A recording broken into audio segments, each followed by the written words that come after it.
Kwame Mensah, also known as BK, was a truck driver who had been on the road for nearly 30 years. He was famous for two things: his driving skills and his love for women. Every night, whenever he stopped in a village, he found a new woman to spend time with.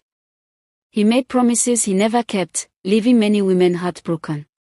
One night, Kwame was driving through a quiet village called Obonsu. The road was dark, and the only sound was his truck's engine. Suddenly, he saw a woman standing by the side of the road. She was wearing a white cloth that shone in the moonlight. She was beautiful, with dark skin and big, bright eyes. Something about her felt different, but Kwame didn't think much of it. "Where are you going?" he asked, slowing down. "I need a ride to Obonsu," she said in a soft but serious voice. Kwame smiled. "That's where I'm going. Hop in." She got into the truck, and a sweet, strange smell filled the air. As they drove, they talked.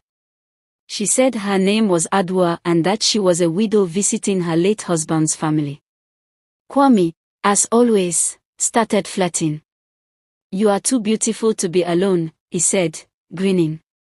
She only smiled and looked at him without speaking.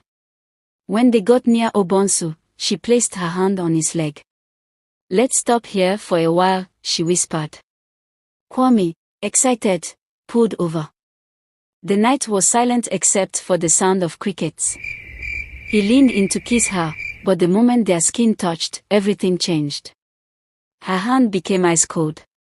Her eyes lost their warmth. "Kwame Mensah," she said, her voice suddenly deep and strange.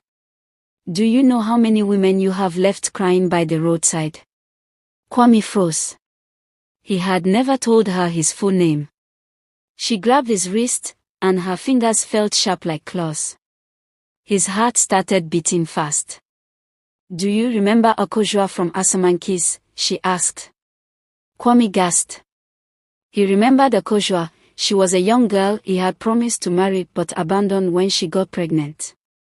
She had taken her own life in sorrow. Who are you?" Kwame stammered, his body shaking. Adwa leaned close. Her face turned pale and lifeless, her lips dry and cracked. "I am the spirit of all the women you used and left behind," she whispered. "And tonight, you